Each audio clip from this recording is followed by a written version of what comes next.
एक तेरा सहारा एक।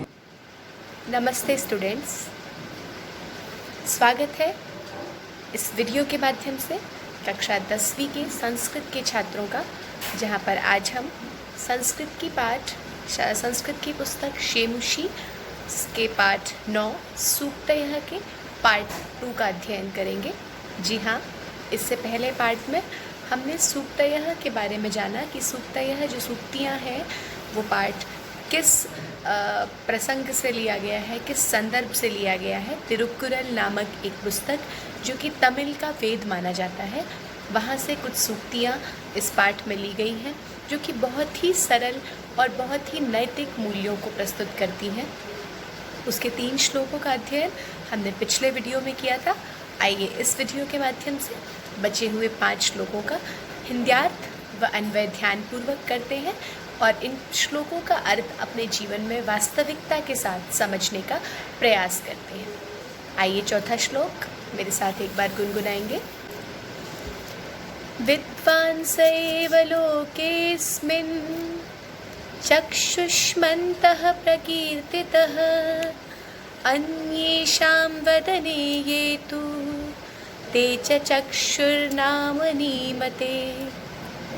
इस श्लोक में आँखों के वास्तविक अर्थ को समझाने का प्रयास किया गया है कि अगर हम आँख वाले हैं, हमें भगवान ने जो आँख दी हैं, जो हमारे बदन पर, हमारे मुख पे ये जो 2 सुंदर आँखें हैं, जिनकी वजह से हम खुद को इस दुनिया से कनेक्ट कर पाते हैं, इनका क्या महत्व है। विद्वांस एव लोकेस्मिन्, अस्मिन् लोके विशेषण विशेष्य है, यहाँ पर पूर्व रूप संधि हुई है। लोके सप्तमी का एक वचन है, अस्मिन् भी सप्तमी का एक वचन है। इस लोक अर्थात संसार में, इस संसार में विद्वांस एव, विद्वांसः यहाँ पर विसर्ग का लोप हुआ है। विद्वान, विद्वांसौ, विद्वांसः, विद्वान शब्द का बहुवचन है। विद्वान लोग एव ही चक्षुष्मन्तः, आँख वाले, प्रकीर्तितः माने जाते हैं या कहे जाते हैं या प्रख्यात होते हैं। विद्वान लोगों को ही आँखों वाला कहा गया है। उसका कारण क्या है? अन्येषां वदने येतु ते च चक्षुर्नामनीमते। इसका अर्थ मैं आपको बाद में समझाऊंगी, पहले एक बार शाब्दिक अर्थ देख लेते हैं। अन्येषां सप्तमी का, षष्ठी का बहुवचन है। दूसरों के वदने, वदन मतलब मुख पर ये तू, जिनके मतलब मुख पर ये आँखें हैं, तू तो ते वे सब लोग, चक्षुर्नामनीमते, आँखों वाले नाम के ही हैं। मते मतलब उनको माना जाना चाहिए, उनको तो सिर्फ आँखों वाला नाम का ही माना चाहिए। अब इसका कारण क्या है कि ऐसे लोग जो अपनी बुद्धि से हर देखी हुई चीज़ का वास्तविक अर्थ, हर परिस्थिति में क्या सही और क्या गलत है, इसका वास्तविक अर्थ समझ या जान पाते हैं, वे ही लोग आँखों वाले हैं। अर्थात विद्वान लोग जो कि हर चीज़ को विवेकपूर्वक ग्रहण करते हैं आँखों से देखने के बाद, उन्हीं को आँखों वाला कहा जाना चाहिए। बाकी लोग तो आँखों को सिर्फ नाम के लिए अपने मुंह पर लेकर रखते हैं, जो देखते हैं अनसुना कर देते हैं, देख के अनदेखा कर देते हैं, या किसी भी चीज़ को देख के नहीं समझ पाते। विद्वान लोग जो होते हैं सिर्फ एक घटना से आगे आने वाली 100 घटनाओं के दुष्परिणामों से बच जाते हैं। इसीलिए अपनी आँखों का वास्तविक प्रयोग यही है कि जो हमने जाना, जो हमने सुना, आँखों का मतलब सिर्फ देखना नहीं है, जो भी हमने अनुभव तक किया, अगर हमने वो कर लिया एक बार अनुभव, तो उस गलती को, उसको दोबारा न दोहराएं। जो गलत हुआ और जो अच्छा हुआ है उसको हर दिन दोहराते रहें। यही आँख होने का मतलब वास्तविक अर्थ है। हम लोग सिर्फ आँख वाले ही बनकर रह जाएंगे। आइए इसका भाष्य कार्य देख लेते हैं। लोकेस्मिन् अत्र विशेष्य पदम किम, लोके और अस्मिन्, इन दोनों में से विशेष्य पद क्या है? जी हाँ, आप खुद बताएंगे। जिसकी बात हो रही है वो विशेष्य है।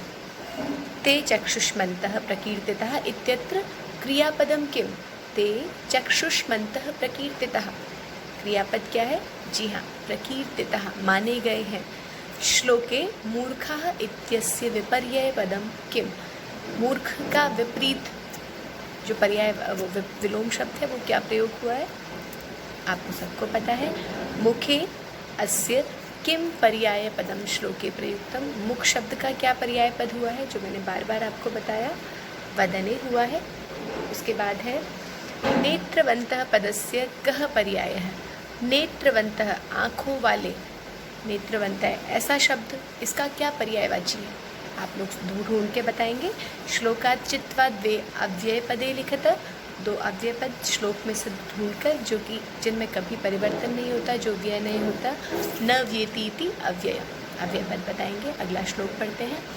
यत् प्रोक्तं येन केनापि तस्य तत्त्वार्थनिर्णयः कर्तुं शक्यो भवेद्येन स विवेक इतीरितः।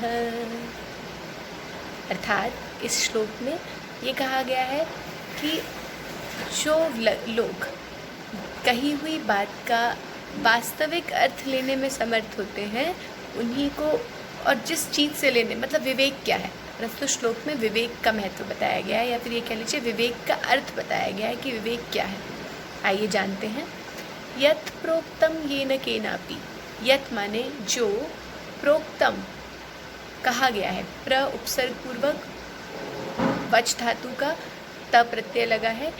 जो कहा गया है, ये न, जिस के न, किसी के, जिस किसी के, अपि भी, ये न के न प्रकारेण, मैंने अव्यय में भी आपको बताया था कि जिस किसी भी तरह से, तो जिस किसी के भी द्वारा जो कहा गया है, तस्य उसका, तत्व अर्थ निर्णय है, उस बात का तत्वार्थ मतलब पूरा गहरा जो अर्थ, जो वास्तविक अर्थ है, उसका निर्णय करने में जो लोग समर्थ होते हैं, कर्तुम लेने में, शक्य है समर्थ हैं, भवेत होते हैं, ये न जिसके द्वारा, सह उसको, विवेक विवेक इति ऐसा, ईरितः कहा गया है। मतलब कहने का मतलब ये है कि जिस चीज़ के द्वारा हम कही गई बात का यथायोग्य मतलब समझने में समर्थ होते हैं, उसी को विवेक कहा जाता है। तो समझ लीजिए, जैसे अगर मैंने आपको कहा कि आज कक्षा शाम को है, तो ऑटोमेटिकली आप समझ जाएंगे कि सुबह कोई ना कोई समस्या रही होगी। तो जिस अपने कौशल से हम ये समझ पाए कि बात का वास्तविक अर्थ क्या है, उसको विवेक कहा जाता है। कभी कभी गुस्से में कह दिया जाता है ना, मम्मी ने कहा कि आज सोता ही रहना। अब हमारा विवेक क्या कहेगा कि मम्मी कहना चाह रही हैं कि आप उठ जाएं। तो अपनी बात का वास्तविक अर्थ लेने में हम जिस चीज़ से समर्थ होते हैं, उसको विवेक कहते हैं। अर्थात सही या गलत की पहचान कराने वाली जो मनुष्य की मस्तिष्क की शक्ति है, उसको विवेक कहते हैं। और अगर हम विवेकी हैं, अगर हम विवेकशील हैं, तो हम अवश्य ही धैर्य के साथ सभी कार्यों को अच्छे से कर सकते हैं। तो ये बहुत सुंदर श्लोक था, बड़ा सरल सा अर्थ है, एक एक शब्द बिल्कुल सीधा और सरल है। आइए इसका भाष्य कार्य देखें। विवेकः इत्यस्य क्रियापदम किम, विवेक का क्या कहा है कि विवेक किसको कहते हैं। अब विवेक के लिए क्या क्रियापद है, कहा था ना विवेक ऐसा कहा गया है। जी हाँ, तो जो क्रियापद है वो ईरितः होगा। ईरितः श्लोके कः पर्याय है, ईरितः श्लोक का, ईरितः इस शब्द का श्लोक में क्या पर्यायवाची है, और भी क्या कहा गया है ऐसा। प्रोक्तम, भवेत क्रियापदस्य कर्तृपदम किम, भवेत इस क्रियापद का कर्तृपद क्या है, आप देख के बताएंगे। सह सर्वनाम पदम कस्मै प्रयुक्तम, सह किसके लिए प्रयोग हुआ है, किसकी बात चल रही है श्लोक में, एक ही चीज़ की बात चल रही है। हाँ जी, एकम अव्यय पदम चित्वा लिखा था, वो आप लिख ही देंगे, बहुत समझदार हैं आप सभी। उसके बाद कर्तुम इत्यत्र कः प्रत्यय, ये भी आप लोग कर लेंगे। हम सब जानते हैं धातु कौन सी है इसमें और प्रत्यय कौन सा है, क्री धातु तुमुन प्रत्यय। अग्रिम श्लोक पढ़ते हैं। वाक्पटुर्धैर्यवान् मंत्री सभायाम् अपि अकातरः स केनापि प्रकारेण परैर्न परिभूयते। इस श्लोक में एक मंत्री को कैसा होना चाहिए, जो अच्छा मंत्री होता है, कुशल मंत्री, उसके गुणों का वर्णन किया गया है। तो आइए देखते हैं क्या कहा है तिरुक्कुरल में कि मंत्री के कौन कौन से गुण होने चाहिए। वाक्पटु, वाक चातुर्य, पटु कहते हैं चतुरता को, वाक मतलब वाणी, वाणी में पटुता, चतुरता होनी चाहिए, बोलने की समझ होनी चाहिए। वाक चातुर्य का मतलब ये कभी नहीं है कि ज़्यादा बोलना आना चाहिए, जी नहीं, कहाँ क्या बात बोलनी है और कैसे बोलनी है, दोनों ही तरीकों को जानने वाले व्यक्ति को वाक्पटु कहते हैं, जो हर तरह से बात को संभालना जानता हो। तो वाक्पटु और धैर्यवान, जो धैर्यवान है, धृति क्षमा दमोस्तेयम शौचमिंद्रिय निग्रह धीर विद्या दत्त सत्यम क्रोधो दशकम धर्म लक्षणम, अर्थात हर जगह धीरज को सबसे नंबर 1 रखा गया है। अगर हम धैर्य वाले हैं, धीरज वाले हैं, अगर हम धीरज के साथ, सजगता के साथ, संयम के साथ अपने कार्यों को करते हैं तो हम अवश्य ही कार्य में सफलता तो प्राप्त करते ही हैं, बाकी हम सर्वश्रेष्ठ रूप से भी करते हैं।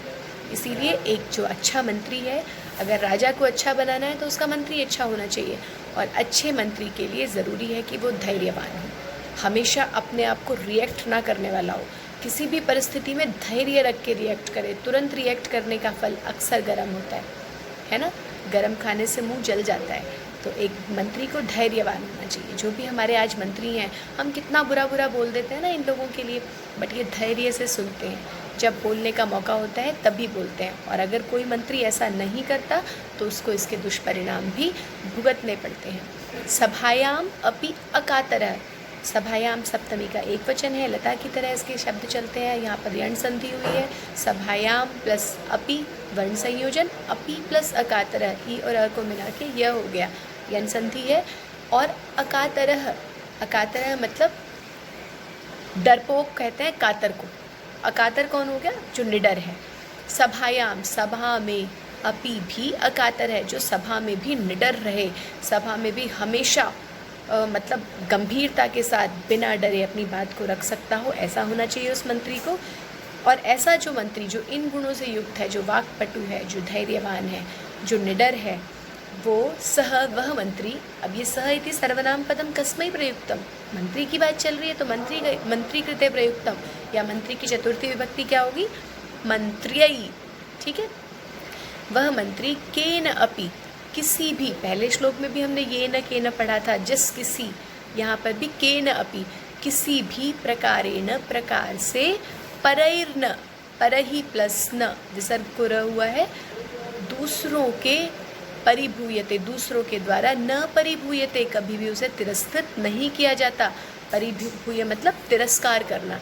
ऐसे मंत्री का कभी भी दूसरों के द्वारा, किसी के भी द्वारा तिरस्कार नहीं किया जा सकता, अर्थात वो हमेशा सम्माननीय रहता है और ऐसे राजा की हमेशा विजय होती है।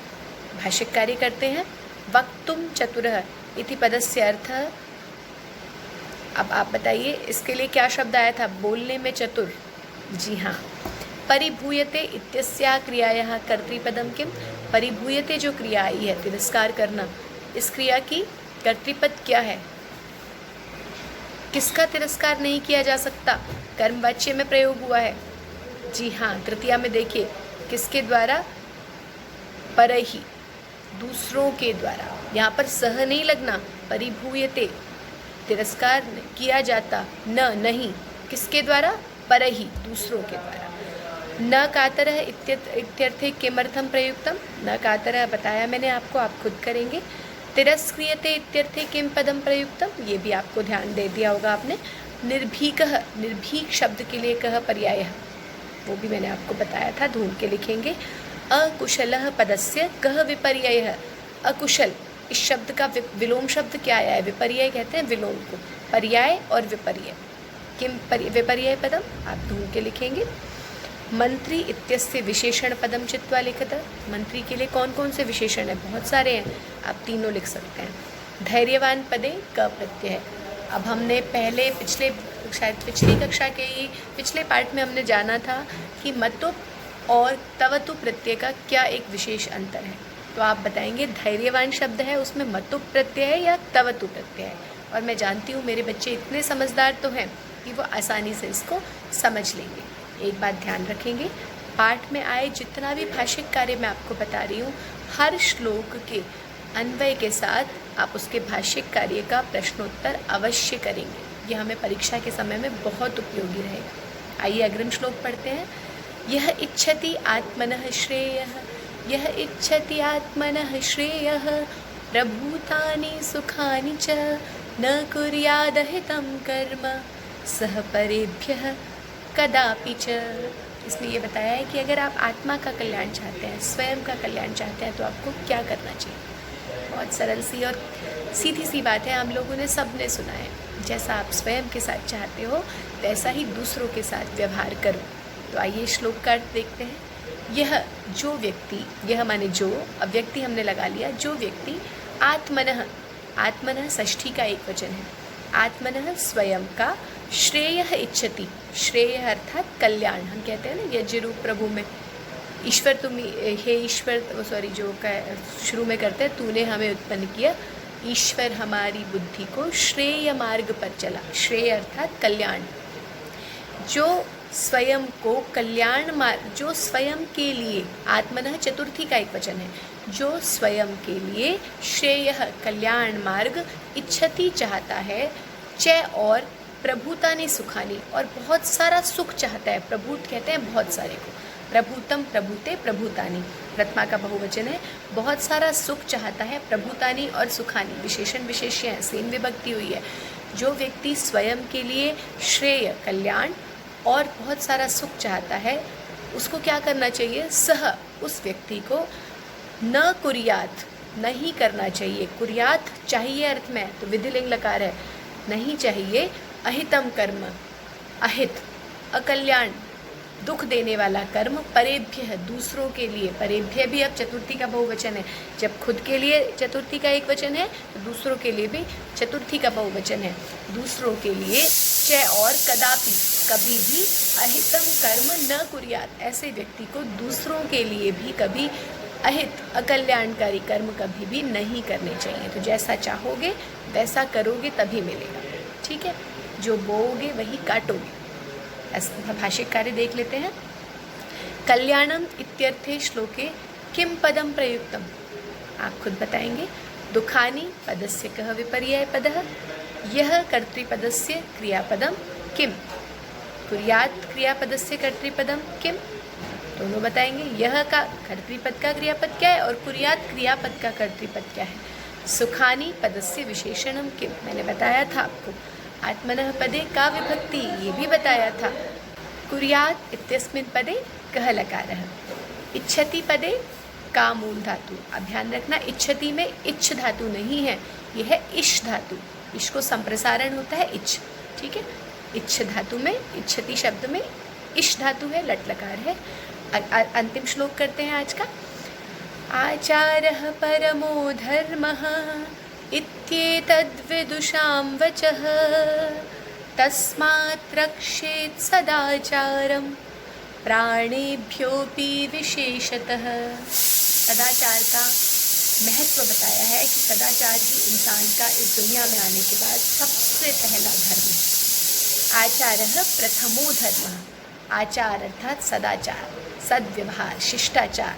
प्रथमः धर्म, सबसे पहला धर्म है। धर्म मतलब कर्तव्य, इंसान का सबसे पहला कर्तव्य सदाचार है।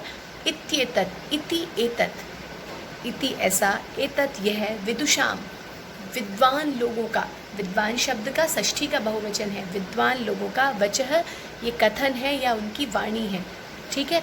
विद्वान लोगों का कहना है कि आचार ही इस दुनिया में पहला धर्म है। तस्मात्, इसीलिए, रक्षेत सदाचारम, सदाचार की, अच्छे व्यवहार की हमेशा रक्षा करनी चाहिए। प्राणेभ्योपि, प्राणेभ्य प्राणों से भी, पंचमी का बहुवचन है, प्राणेभ्य अपि प्राणों से भी, विशेषतः प्राणों से भी ज़्यादा हमें अपने व्यवहार की रक्षा चाहिए। प्राण जाए पर वचन न जाए, कहा है ना रघुकुल रीति सदा चली आए, तो कहने का मतलब प्राण चले जाएं बट जो हमने कह दिया, जो हमारा व्यवहार है वो कभी ना गिरे, किसी के सामने हम व्यवहार में कभी ना झुकें। सर कटा सकते हैं लेकिन सर झुका सकते नहीं। यहाँ पर झुकने का मतलब ये है कि गलत के सामने नहीं झुकना।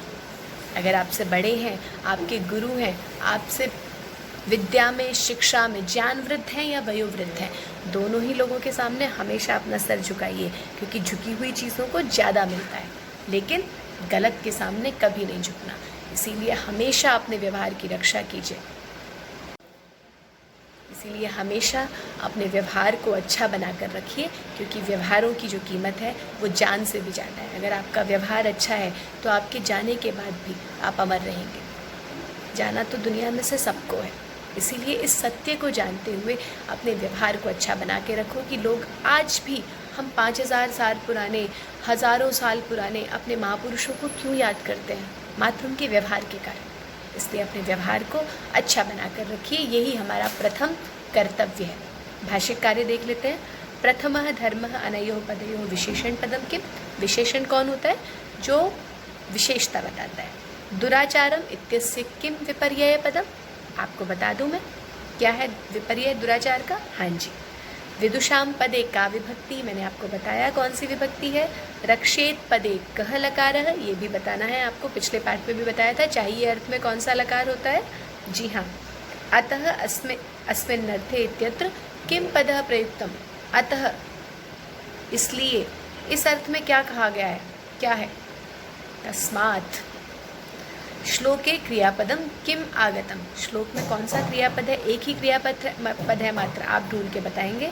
मूर्खाणाम इत्यस्य किम विलोम पदम प्रयुक्तम। मूर्ख शब्द का विलोम पद क्या है? मूर्खाणाम षष्ठी के बहुवचन में प्रश्न है तो उत्तर भी षष्ठी के बहुवचन में देंगे, हमेशा ध्यान रखेंगे।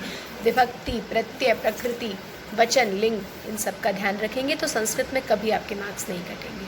इसी के साथ उम्मीद करती हूँ कि ये पाठ के जो श्लोक हैं ये हमें कुछ अच्छी शिक्षा दे पाए होंगे। हम मात्र इसका शाब्दिक अर्थ न जानें बल्कि इसके अर्थ को अपने जीवन में, अपने व्यवहार में लाने का प्रयास करें तो शायद हमारा पढ़ना सार्थक होगा। सार्थकता ही जीवन का लक्ष्य है। इसी उद्देश्य के साथ, इसी उम्मीद के साथ और इसी आशीर्वाद के साथ आज की कक्षा को समाप्त करेंगे। उम्मीद करती हूँ आप सभी स्वस्थ रहेंगे, सुरक्षित हैं, प्रसन्न हैं। धन्यवाद। परिश्रम करते रहिए। नमस्ते।